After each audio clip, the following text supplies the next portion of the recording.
Yeah, and Minotaur it is.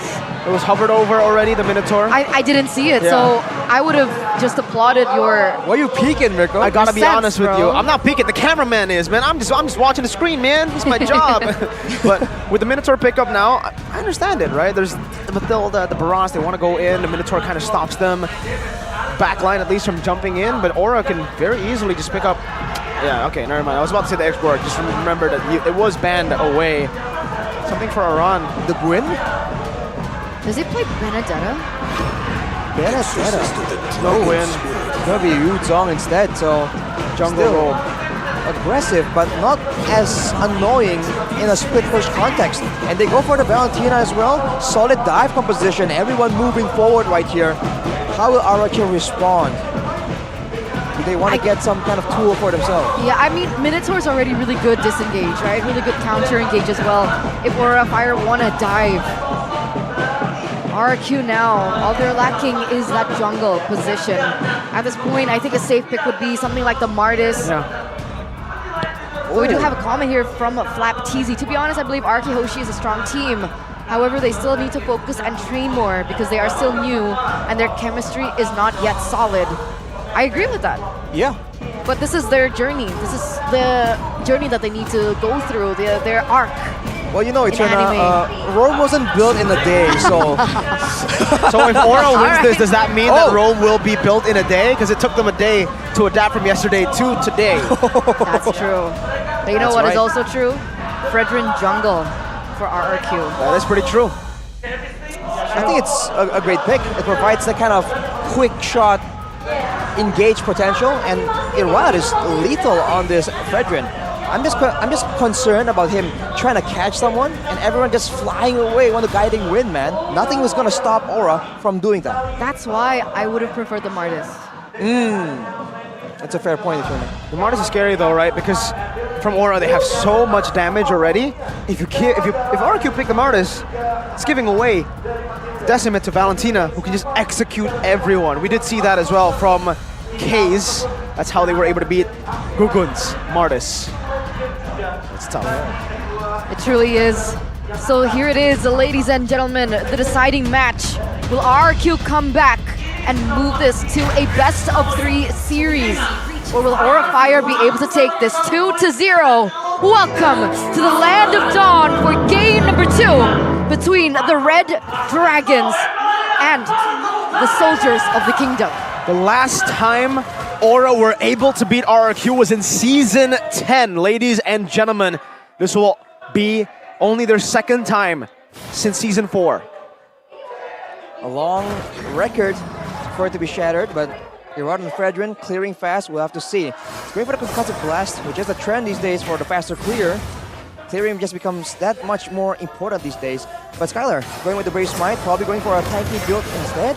In the mid lane though, this trio is gonna be decisive in this, deciding who's gonna arrive on the fights faster. Ooh, the damage coming in from Octa though, like despite the maneuverability coming in from the Matilda, from Yaoi, and the fact that they can clear a lot quicker, Octa's damage is still there. It can't be denied in the mid lane. Well, in this game though, RRQ has a lot more tools to try and make plays happen in the early game. We already mentioned the combo between the Fredrin and the Valentina. It is absolutely lethal, and this means that Irad can be a lot more active here in the earlier levels instead of just power farming until the turtle spawns. Already going for an invade, but is he gonna get punished for it? Not yet. Oh, he just leaves it. Okay, he backs away knowing, spotting due to the information of his teammates, but now they're prepping for a trap here. I believe they do get spotted. You know, bit of poke over towards Gogun, but the guiding wind just gets him to safety very easily. 3 QCs, by the way, for Aura. So, already on top of the guiding wind mobility, they're so mobile. And even for RRQ, by the way, again with the bold decisions here, no purifiers whatsoever. They feel like it won't be necessary. They're gonna just meet Aura with brute force, and now with the turtle already here, Aura once again are the ones proactively just looking for info, controlling. Black Dragon form, Yaoi already spotting everybody as well. Dawn trying to look for an angle to initiate Minion's Fury. That was stolen away, and now it's going to be Gugun who secures it. A Furious Dive and a Petrify, and now into the Detonus Welcome. A beautiful combination of skills to lock Irad down. And that's exactly what they did. 1,000 gold lead already built up for Aura. 3 minutes in. Just 3 minutes. And Irad gets taken out in the first. That was really good execution coming in from Aura Fire.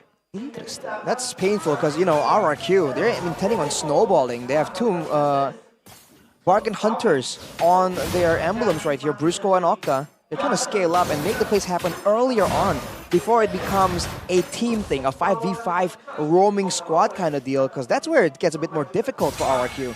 For now, they can still try and play with the skirmishes, but look at Yawi on the Matilda, man. The fact that he can be so mobile yet so safe, especially with the Wilderness Blessing and the agility, he's just zooming around, getting info, getting shielding, getting damage. That's why this hero is just so annoying to deal with. That's why when you mentioned like the early game of RRQ, sure, I get it because of the damage, but in terms of mobility, setup, and rotations, because of the Matilda, Aura Fire, I do believe, has a little bit of an edge in this early game, and we see it actually come through. They're able to set up a lot quicker, they're able to make a lot more ganks happen, but here it is. We're gonna go all onto Gugun, even a Minus Fury. Good detonus, welcome to get him out. Circling Eagle by Yawi onto Brusco, forcing him to flicker out, and Aura gets out safely. By the way, do want to mention, wait, Yehezkiel? In that bush, Irad wants to dash for sure, but Yehezkiel has more dashes. Back to the emblems. Actually notice that for Gugun, he always takes a particular set of emblems here. Thrill. So on the Akai and on the Barats, we did see in game 1, Irad didn't go for the Thrill. So it's something that's like peculiar about Gugun. And so far, both games, he did secure first Turtle with that Thrill. So that base damage doing him a lot. Especially on a hero like the Barats with a lot of built-in extra stats with the stacks, with the passive. Definitely works out well, but it might be a personal preference kind of deal. Back to the Turtle setup again, though. Dawn is just trying to find vision, but he can't really do much on the CC. No, not much. Zoned away instantly by the Black Dragon form in Irad as well. Not even going to contest this time. RRQ are playing the passive game now. Oh, even in the gold lane, Kabuki winning out against Skylar. Very aggressive, though. Brusco comes in. A good sliding tackle to stun Brusco up. No minions, Fury, and also Yawi rotated up. Does he already have Flask? He might be. Turtle Guard, he has skill. Ooh, flickers out of the Appraiser's Wrath, just barely. No, he doesn't. Not yet. Okay, so it was just a shield from the Guiding Wind. Yeah. And it's already so massive. Exactly. I don't think he's going to be forced to rush it either, although he might. But again, the same issue for RRQ persists here in game number 2. The bulk of their engages are started by the Fredrin or by the Valentina, and none of them are just significant enough to actually secure the kill before they can fly out on the Guiding Wind. So now for RRQ, I think they have to just wait for the objective and then decide on save the resources for moments like that where they can for sure predict where Aura is going to be. Oh, Yawi's going back in. Or not. Or not. They're waiting for the time, they're waiting for that. Irad taunts in front of Praise. Oh my god, Yawi got deleted by Irad! A 3-man Minus Fury under the turret.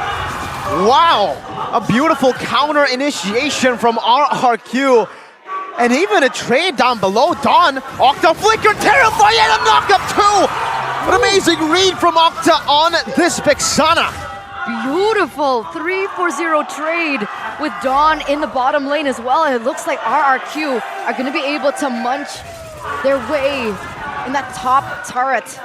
And that's it. It's a momentum shift for RRQ Hoshi. It's one moment out of nowhere there. It's so ideal for them that Yawi was the first target. And man, E1 wasn't even that low, and he just immediately destroyed Yawi's health bar, man. He got basically one-shot by that Appraiser's Wrath, of course with the help of everyone else. But that is something that most likely will not happen again. Yawi will be on his toes this time. Definitely will. Skylar already picking up a next item here. But remember, Gugun is ahead in one level. Do they want to go for this? It looks like they do. Yeah, skill knocked up, has him in his fury right now. Irad Appraiser's Wrath again! This time onto Yehezkiel. Black Dragon form is Dawn. Pops into Vengeance in the back line. 1v4. An interesting decision by Dawn that will not go his way. It's Kabuki who punishes him, but RRQ do not let it go in vain. They get a turret in the mid lane for the trade of Dawn. And it looks like they're going to be able to get their hands on the next neutral objective as well. So that is going to be Dawn traded in for a tower in the mid side, giving them a little bit more room to play with in terms of rotations. And that anchor in the mid lane, but what? Flicker out, Skylar. All right. They decided to back off both. Gugun has rotated as well, but they did burn out a flicker from Kabuki. That's massive. I wonder what happens in between games, man, because RRQ, they're looking a lot more alert, a lot more decisive. Definitely. And they are making full use of the bushes. Unlike game number 1. In game 1, they seem to be desperate, like running straight towards Aura. Now, they're just pre-positioning into these situations where they can just get an easy access towards Kabuki, towards Yehezkiel. And it's working out great for them. Audience prediction has shifted a little bit though here. 69% this time around. Nice. A little bit less than it was in game number 1 with Aura grasping a little bit more, what do you call it? Hope, faith. Right, a bit more, what, good faith? Yeah. Not quite sure, but you know, Aura can still prove everyone wrong so far. But look at RRQ, man.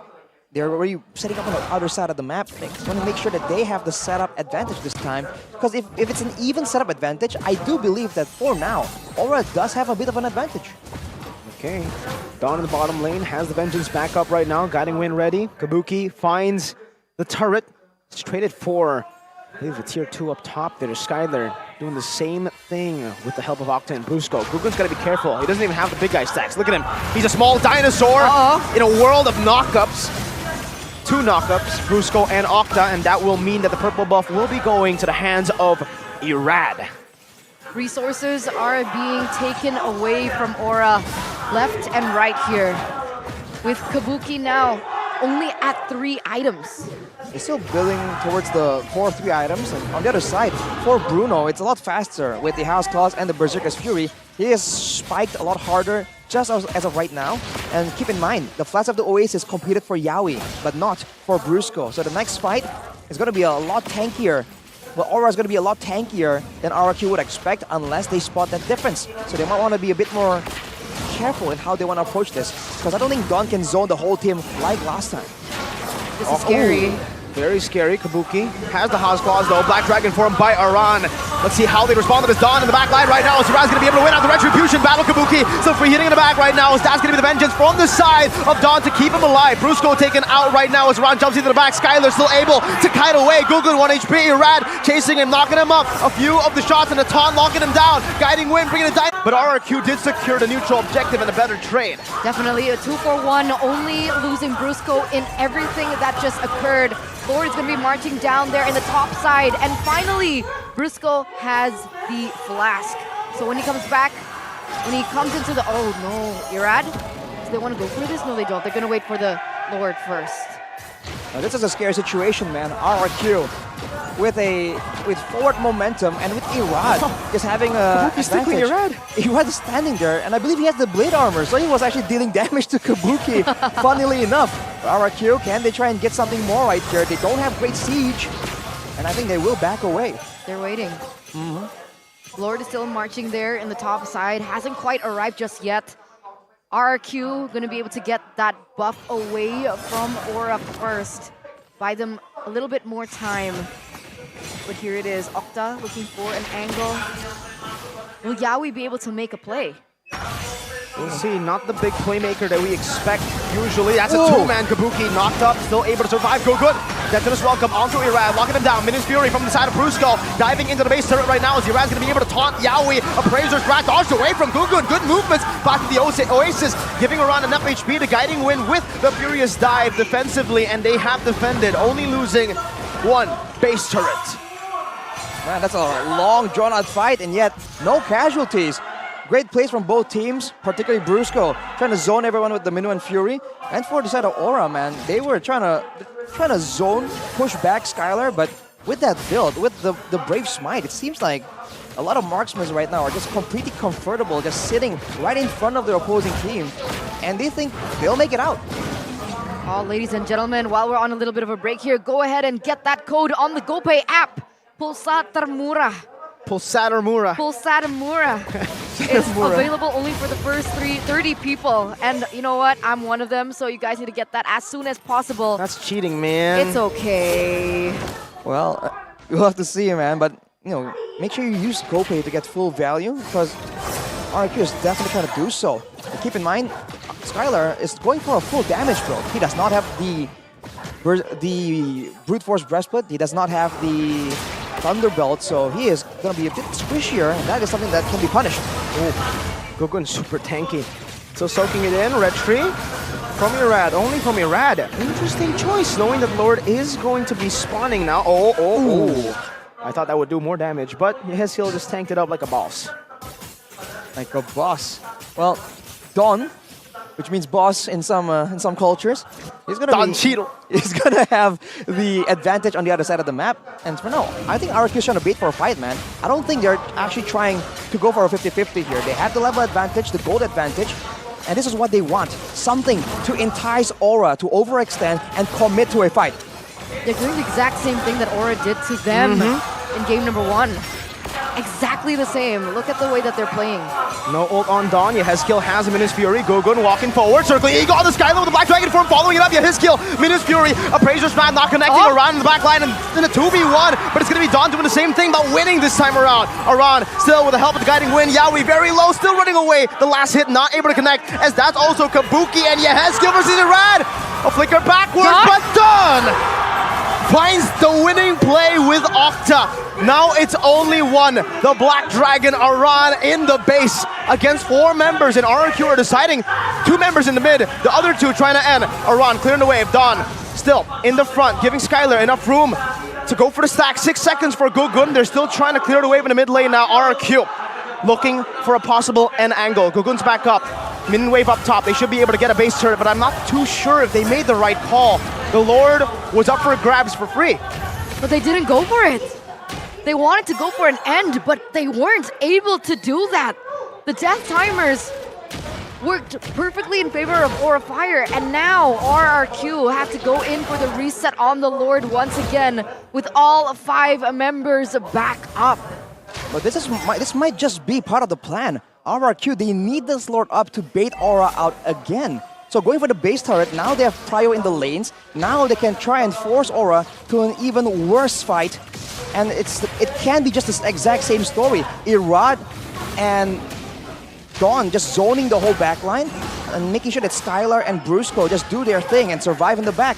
We'll have to see, man. Aura, can Gugun do it for his team?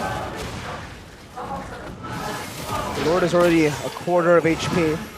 Dawn is trying to go in that mid lane. Yaoi, Flask with the Oasis with the guiding wind. Not 15 yet. Them back up. Not 15, you're right. Irad has a level advantage. Black Dragon form. Here it is. Appraiser's Wrath with the combo and the Retribution. Around in the back. Gugun trying to save the back line. Meanwhile, they're all trying to dive Kabuki. Irad in the front also with the Minus Fury used up by Yehezkiel. Kabuki is still there, kiting away now with the Flask of the Oasis, but Yaoi sacrifices his life.